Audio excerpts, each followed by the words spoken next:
That's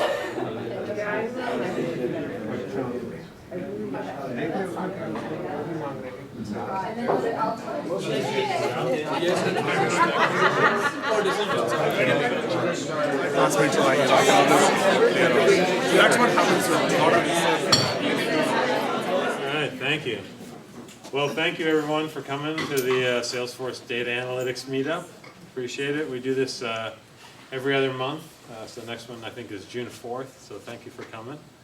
My name is David Hecht. I'm the organizer, and I also sell a bunch of apps for Salesforce, credit card processing, and marketing, Google Analytics, and lead tracking integration for Salesforce. So bug me if you need any of those things.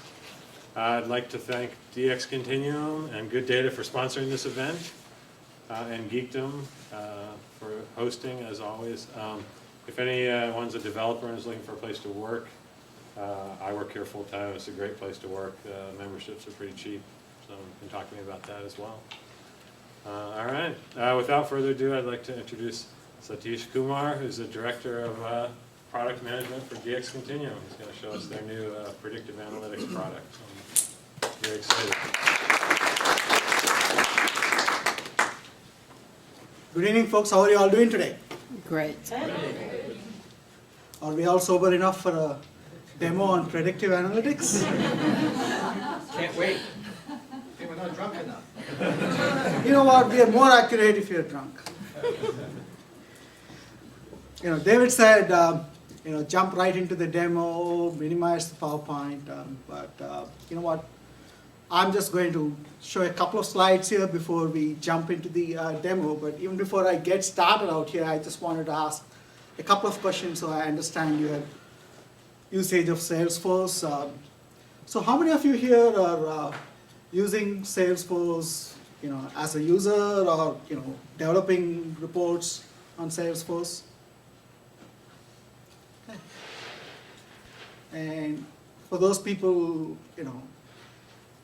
how long have you been using Salesforce? Have you been using Salesforce, let's say, 2 years plus? It's good to know, yeah. And, how many of you folks are actually on the technical side trying to develop analytical apps and reports? Good, thanks. So let me just quickly go over a few slides, kind of set the stage here for the demo, and then jump right into the application out here. Let's start with who is DxContinuum and what do we do. DxContinuum is an early stage startup. We have been in business for 2+ years now. We're based out of the East Bay. What we do is we make sales and marketing teams a lot more effective by bringing in the science of predictive analytics. Specifically, we predict winnable leads and opportunities, and we do that with 85% plus accuracy. What this allows you to prioritize your selling effort on the right leads and opportunities.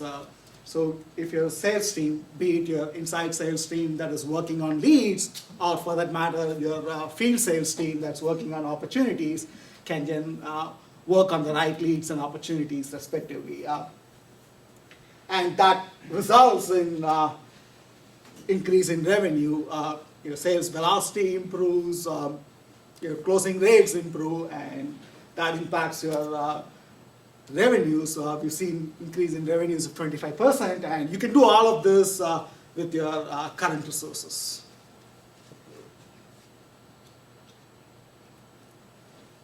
Our app is called DXC Sales Suite. We are fully integrated with Salesforce, available from App Exchange. So if you go to App Exchange, and if you're lazy enough and you don't want to type the whole DXC Sales Suite, you can just type DXC. DX stands for decision. And if you type DXC, you should be able to find us. We have several marquee clients that are evaluating us. We have some Fortune 1000 clients on board as well.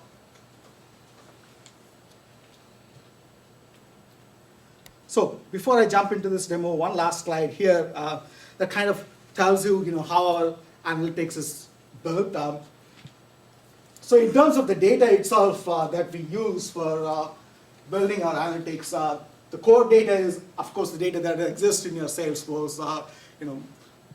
People out here said that they've been using Salesforce for 2+ years. So you have data that is there in leads, accounts, opportunities, opportunity history. So all of that basically serves as input for our predictive analytics. You could use the structured data that is out here. You could also use the structured data that is external to Salesforce. If you have data warehouses built and if you want that data to be used as a basis for the analytics, you could do that. We could also take in unstructured data. You could take social data from LinkedIn or financial data from Bloomberg, and with that we can actually give you an insight into the quality of the funnel.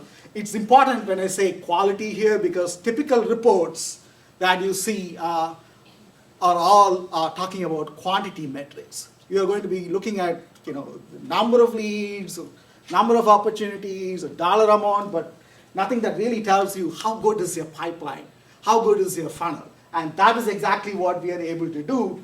And we are doing that, it kind of manifests for leads as, here are the leads that your inside sales team should be pursuing, and here are the leads that they can develop over time. So the ones that you can pursue are the ones that you want to be calling right away. And when it comes to opportunities, we actually predict which are the opportunities that are going to be winnable, which means your field sales people can again focus on the right opportunities and eliminate spending time on the ones that are not going to be resulting in wins. So now let's look at how all of this manifests in our application. Any questions so far? Well, I guess if you want questions, I was curious in terms of assigning a priority to these. How many kind of data inputs? So if you have the 85% number, how many data inputs do you like to have, and then what time frame do you look over in terms of like recursively going over past history to predict future behavior? Typically, as long as we have 2x to 3x the sales cycle in terms of time period, that is adequate data for us to train the model. Okay. Typically we start with all the data that is there. The core data that is there from your Salesforce in itself, what we have seen, has been pretty good in terms of giving us the high accuracy rates. Of course, in certain situations, clients do want us to use external data. In those cases, we have used external data as well. Yeah.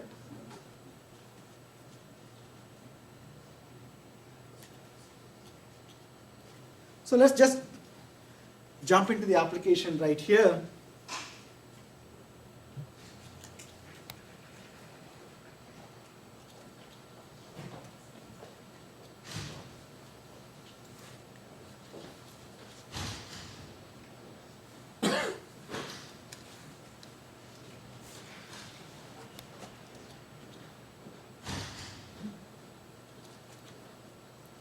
So what you see here is what a typical inside salesperson would see when he comes in and then interacts with the leads tab. We show it here as the DXC lead tab, but this could be the actual lead tab itself that manifests in Salesforce.com for the inside sales rep. What this shows is basically all the leads that have been categorized into different priority buckets. So what we do is we actually use the analytics to score each lead, and the higher the score, the better the odds of that lead actually converting into an opportunity. So as you look at this chart, keep in mind that the dark blue ones are the ones that you want to be calling right away. Typically your marketing campaigns are generating a lot of leads for you. You've got this deluge of leads. You really don't know, which are the ones you should be calling right away. But you also know as an inside sales rep that, okay, hey, I'm way better off if I make that call right away in terms of improving my odds of qualifying that or converting that lead. So which of the leads I should be calling right away? So the idea here is the inside sales rep can easily identify that by focusing on these dark blue bars. In fact, if he looks at these dark blue bars and then starts at the right hand side out here, here are the ones that have got the higher score, and he can basically use that to guide his daily workflow. The charts are interactive. I just clicked on this particular bar in itself. So now you can basically get an idea as to what are all the leads that are there, which are the higher score and which have got the highest propensity in terms of being converted into an opportunity. So the one point that I want to reinforce out here is the analytics here is very granular. So you are actually seeing a score and the priority being assigned to each of these leads. On top of that, you also know the reasons why the analytics is assigning the priority. And it's all integrated into Salesforce. So you could basically click on this. You are actually seeing the lead object itself, and this is very dynamic in the sense that as the salesperson is making any changes out here and then rescoring the lead, the score actually changes, and each day when he comes in, he can actually look at here are the leads that are there of the highest priority that he should be calling right away. Excuse me. Can you, when you run this analysis, can you filter on by a product group, for example, which particular accounts might be more interested in software versus hardware, and prioritize the leads that way? Can you filter on product groups? Yeah, so you perform your analysis for a particular product. There's one account may be interested in one product and another. Yeah, sure. I think what we have in the demo environment out here is you could basically look at it by team. These filters are something that you can build it at multiple levels for multiple variables as well. I think right now what we have built it is for the various teams. Actually, your question gives me a perfect segue in terms of what an inside sales manager would like to do, or somebody who's really interested in one particular product would like to do. So you can basically apply this filter, and then you can see basically how good is the quality of my leads that are coming in. The more the dark blues that he sees, the better the quality of the leads are. And if he wants to really know, okay, hey, what is actually driving these light blues or the ones that have got less quality, he can actually drill down there. As I was showing out here, you can come to this, and then we can see, what are the reasons based on which the leads are actually scoring low. Yeah, I just didn't see where the particular product, for example, Parker Brothers. As I said here, the filter here basically applies to a team, but we could make this thing configurable and have it for the product as well. Yeah. Okay. Yeah.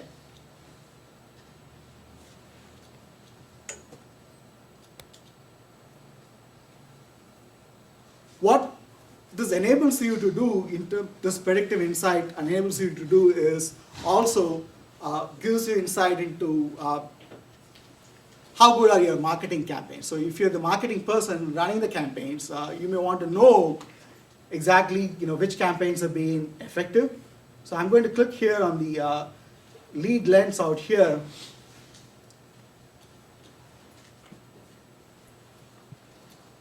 You can see here, the marketing person can clearly see, which of the campaigns are resulting in higher quality leads getting generated. For one thing out here, the e-learning webinar here seems to be generating a bunch of leads, and you can also see that Captira is one of those campaigns or lead sources which has actually been pretty effective in terms of generating high quality leads. And the beauty of this is you are going to be able to do this thing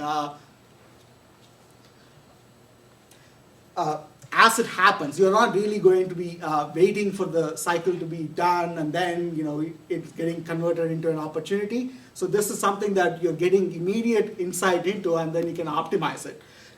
What this allows you to do at a different level is also in terms of, okay, hey, I got these various campaign assets.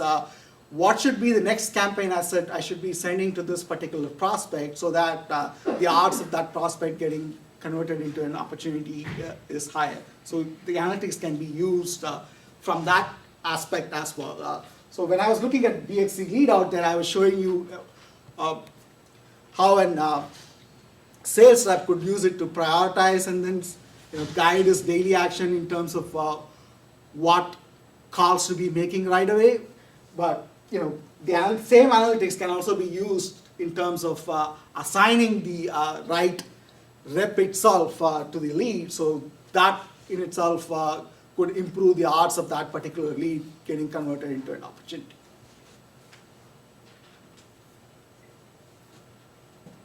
So now let's just step into the field sales rollout here. So the challenge that you have here in terms of having a deluge of leads and then trying to figure out, okay, hey, which one should I be focusing on, applies to field sales as well. It's more about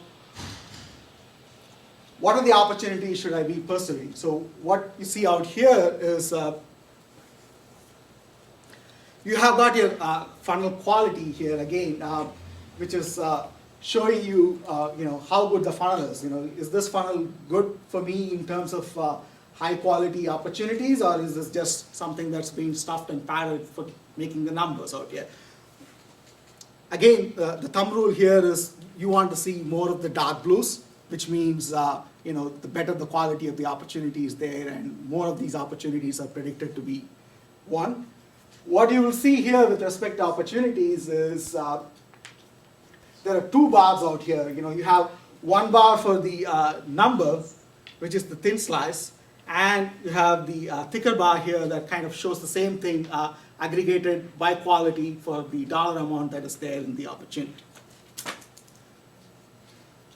So the one thing you will notice here is as you move through the sales process from plan to discover to qualify, propose, and commit, you would expect more of the bar to be being dark blue, because as you move further in the sales process, you would expect higher confidence and more of them being converted into a win. But then obviously this is not the ideal funnel that a sales VP would want to see out here. And when you look at this, the other thing that really jumps out is that there's something shitty happening here in terms of my early stage opportunities here. There are very few here that are got good quality. And if I were the manager here, I could basically zero in on here and then look at what's actually driving this. Again, just like we had it for leads, the insights that we offer here are very granular. So I have a question. So you're showing the predictive analytics in terms of reports, and here's all the data, and you also split through it yourself. Do you have any kind of analytics that tells you, okay, opportunities with a pilot seem to be winning more often than opportunities without a pilot? Do you have any kind of that analytics? So the successful. So just you're keeping track of that in your Salesforce environment. There's a column that tells you which pilot without pilot. Then it will show up as a factor. Yeah, but if I'm, let's say, a sales rep and I'm going through certain steps, right, and whatever presentations I do, and it would be nice if you were saying predictive analytics, does it come and tell me as a sales rep to say something like, at this stage, the opportunities that have been successful at this stage are the ones that have a pilot specifically at this point in time. Right. So it is possible, right? Again, if the data is being tracked, it is possible. So what we're showing here is based on what our early customers, kinds of insights that early customers want to see from the data. But that use case is very doable. Okay. Nothing prevents. Understood. Thank you. As long as it's flat.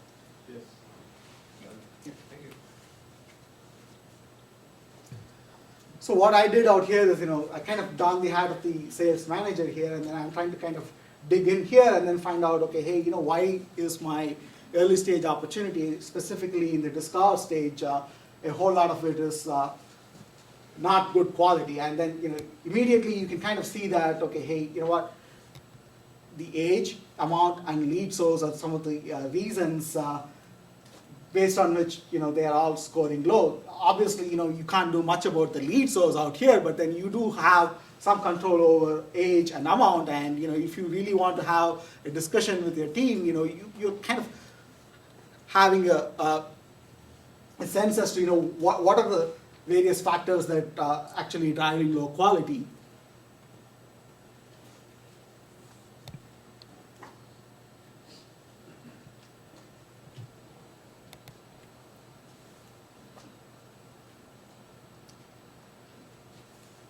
Again, this one is also very tightly integrated with your opportunity, and some of our clients are saying you could basically replace the opportunity tab itself with the DXC opportunity.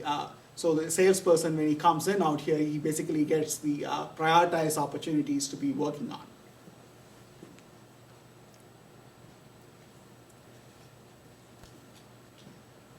These insights again kind of tell you, how good the quality of the funnel is, but then one big question that remains is, am I going to be making my quota? And let's look at, okay, hey, what our analytics allows you to provide to answer that particular question. So I'm clicking here on the sales lens here. So what this is showing you is the pipeline health.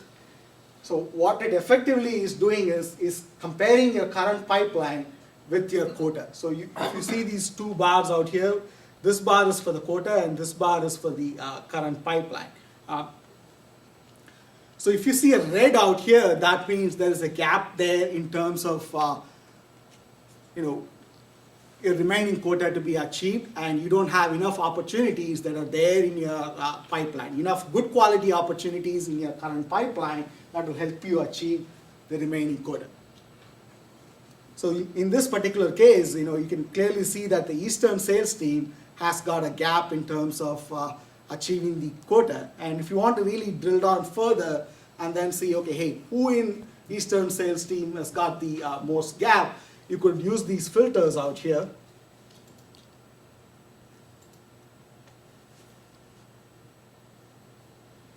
And then you can see that in this particular case, Modesta is the one that has got the gap. In fact, TISA is doing pretty well. Modesta is the one that has got this gap.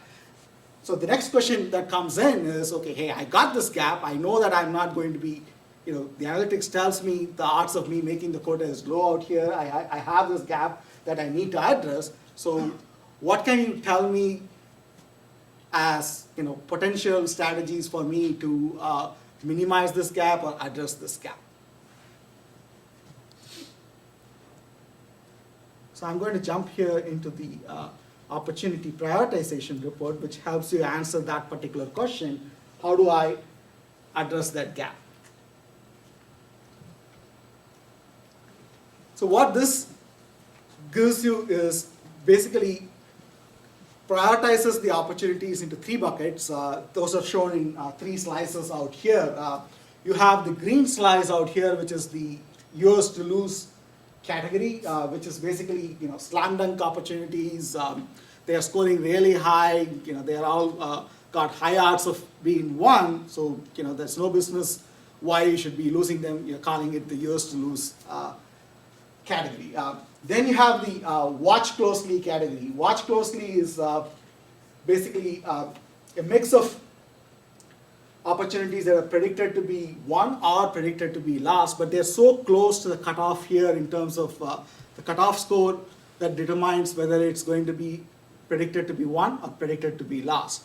And these are the opportunities that you should be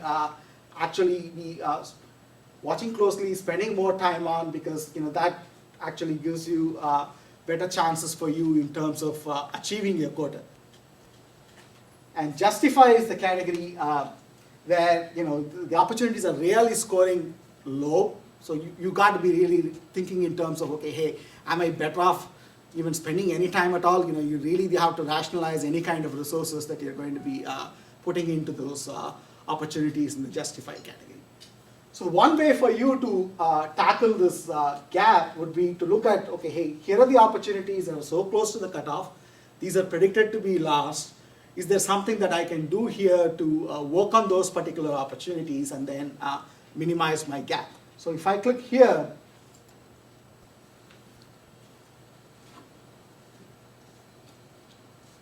you can see here that there are these two opportunities here in Humana and Costco Wholesale, which are, potentially two opportunities that can be leveraged to address the gap that you saw there.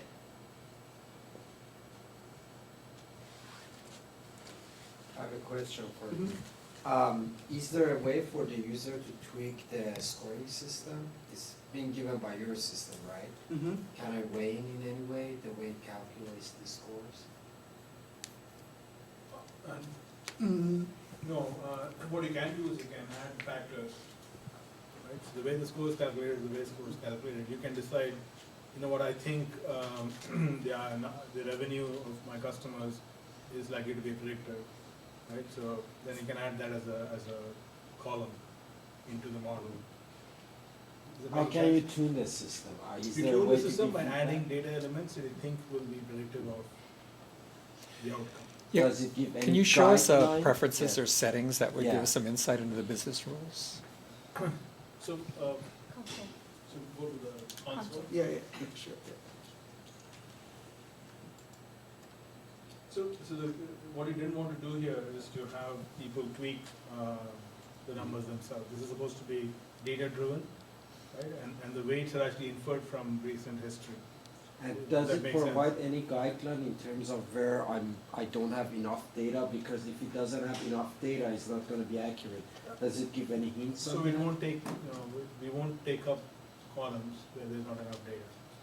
So the columns that actually get used to create the model, the columns that show up as reasons and so on and so forth, are all columns where there's enough data for you to use them in a prediction. So one of the main purposes here is to solve a lot of what is now currently extremely manual, right? In order to make predictive analytics accessible to business analysts and so on and so forth. So all the standard issues of this sort, which columns to use and so on and so forth, we have taken care of that in the, how to prepare the data, so on and so forth. All those taken care of in the solution. So we have the console configuration. This is something that you do one time. When you start building the models, you actually define what are my active opportunities. You actually specify it in like a filter out here. We could make this UI a little better. We haven't really spent, but that's something that's there in the roadmap. But so you do have the option in terms of, okay, hey, what columns are going to be there as inputs for you to build the model itself.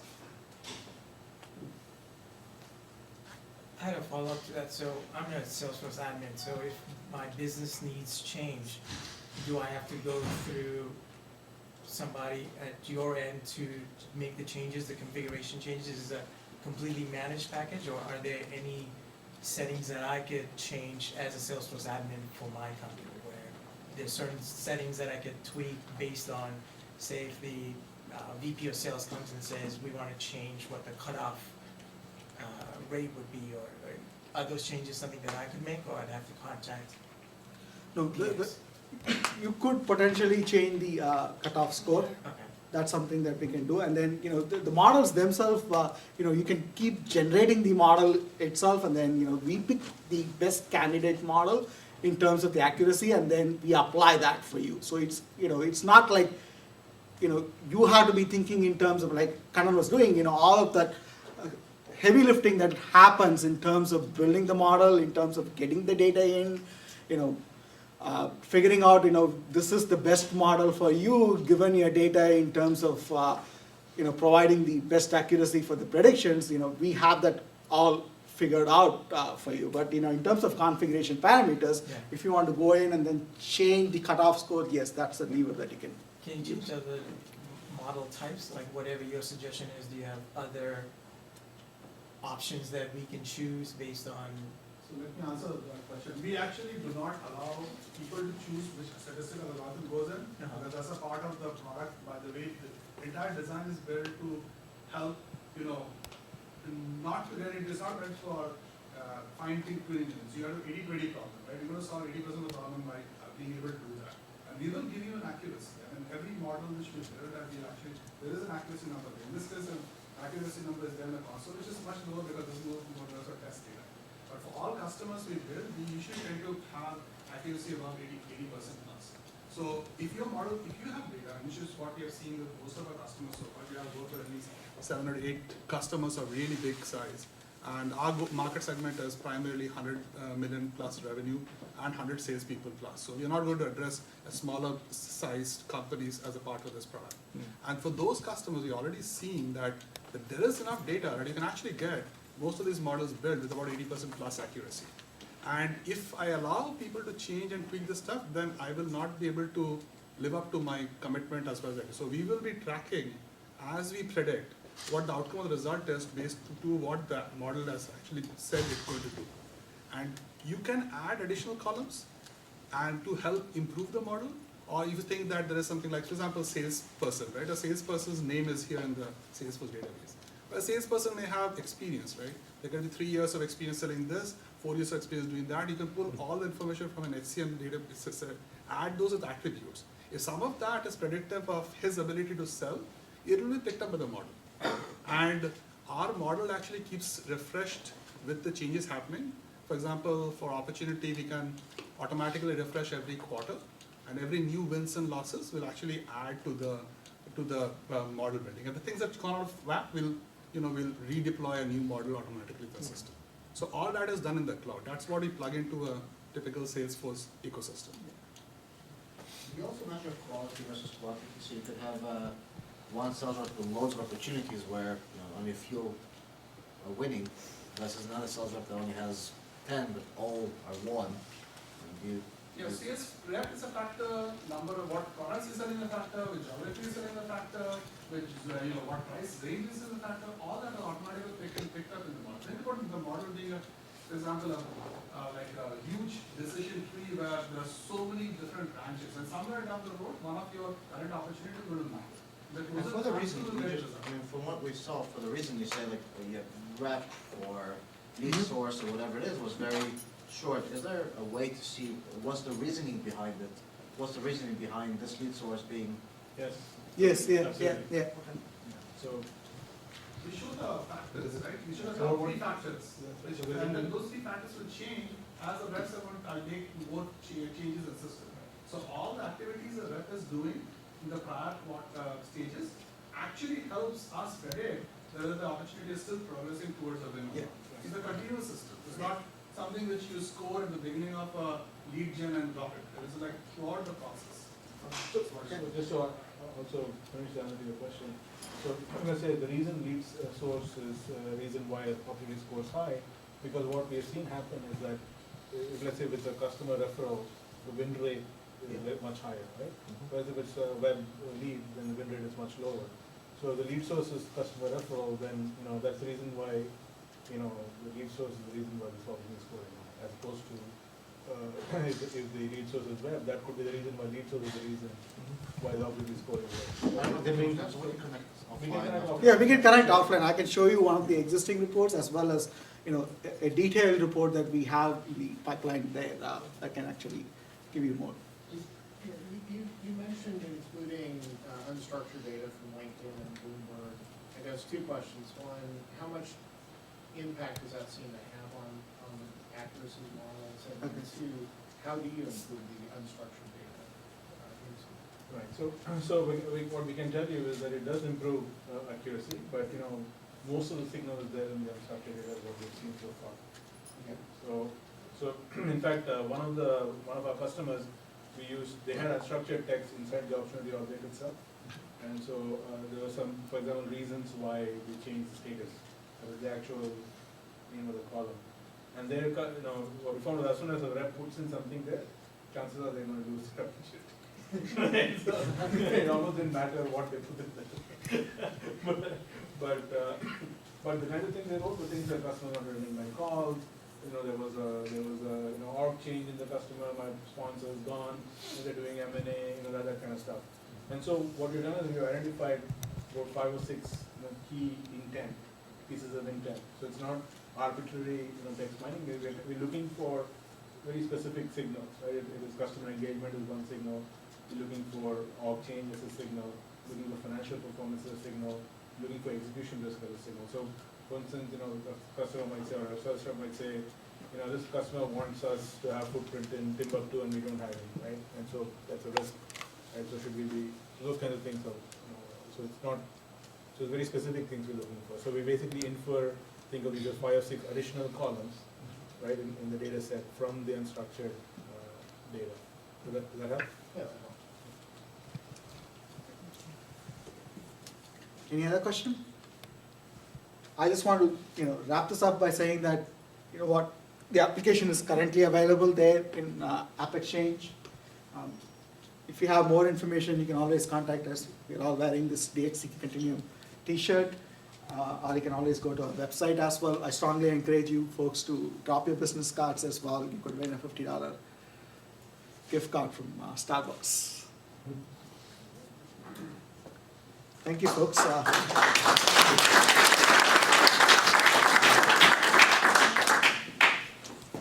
you, Satish. Very cool stuff. So we have 2